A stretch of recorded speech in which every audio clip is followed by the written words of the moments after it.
ఈరోజు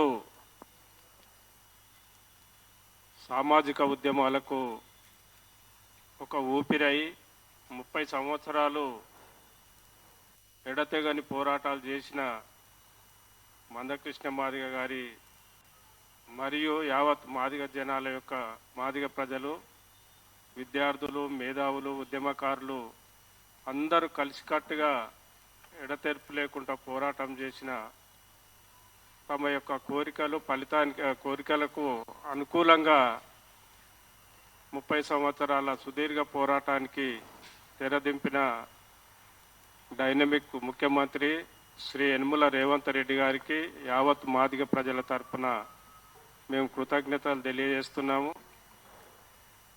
ఈ యొక్క పోరాట ఫలితాలు ఈ 30 సంవత్సరాల నుంచి మాకు దక్కలేదని చేసినటువంటి ఈ ఫలితాలు ఇక నుంచి మాదిగ విద్యార్థులు, ఉద్యోగస్తులు వారు అనుభవిస్తారని చెప్పేసి మేము ప్రగాఢంగా విశ్వసిస్తున్నాము.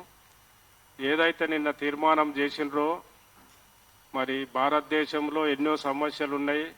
ఈ పోరాటం కూడా కొన్ని రాష్ట్రాలలో విస్తరించినా కానీ ఒక వర్గీకరణను ఇటు కులగణన కానీ ఎస్సీ వర్గీకరణను కానీ చేసిన యొక్క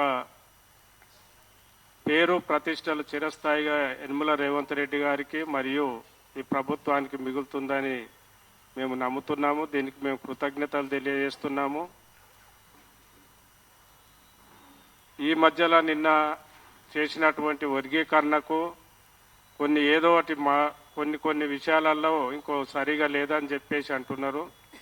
ఆ టెక్నికల్ విషయాలు ఏదన్నా ఉంటే ప్రభుత్వం ఆలోచన చేసి సరిచేస్తుందని చెప్పేసి కూడా మా మేధావుల తరఫున మేము ప్రగాఢంగా విశ్వసిస్తున్నాము. ఎందుకంటే ఇంత సాహసం చేసినటువంటి పనికి ఆ యొక్క చిన్న చిన్న విషయాలు ఏదన్నా ఉంటే అవి సరిచేస్తారని చెప్పేసి మేము నమ్ముతూ మా మాదిగ మేధావుల తరఫున మేమందరం కూడా ఈ రాష్ట్ర ముఖ్యమంత్రికి కృతజ్ఞతలు తెలియజేస్తూ భవిష్యత్తులో మిత్రులందరికీ గతంలో ఎవరికి కూడా ఇక్కడ ఈ రాష్ట్రంలో వ్యక్తిగత అటు రాజకీయ పార్టీలు కానీ సామాజిక ఉద్యమాలు చేస్తున్న అందరు పెద్దలు కానీ వ్యక్తిగతంగా ఎవరి మీద పగలు కానీ కొట్లాటలు లేవు. సిద్ధాంతపరంగా విమర్శించుకుంటారు, మాట్లాడుకుంటారు, చేస్తారు, అన్ని చేస్తారు. కానీ వ్యక్తిగత పగలు లేవు. కాబట్టి ఈ రిజర్వేషన్ వర్గీకరణ దాదాపు పూర్తి అయిందని చెప్పేసి మనందరికీ తెలుసు. భవిష్యత్తులో నిన్నటి మొన్నటి వరకు కూడా విడిపోయి పోరాటం చేసిన వాళ్ళందరూ కలిసి తమకు రావాల్సినటువంటి ఎన్నో రకాల హక్కులను కలిసి పోరాటం చేసి అన్నదమ్ముల లెక్క విడిపోయినా కానీ కలిసి ఉండాలని చెప్పేసి తెలంగాణ ఆంధ్ర రాష్ట్రం విడిపోయి మళ్ళీ అన్నదమ్ముల లెక్క ఎట్లా కలిసి ఉంటుండ్రో భవిష్యత్తులో కూడా మనస్పర్ధలన్నీ వీడి కలిసి మన సమిష్టి హక్కుల కొరకు పోరాటం చేయాలని చెప్పేసి నేను పూర్తిగా మీ అందరికీ విజ్ఞప్తి చేస్తున్నా. ఇప్పుడు ప్రొఫెసర్ మల్లేశం గారు ఉస్మాన్ యూనివర్సిటీ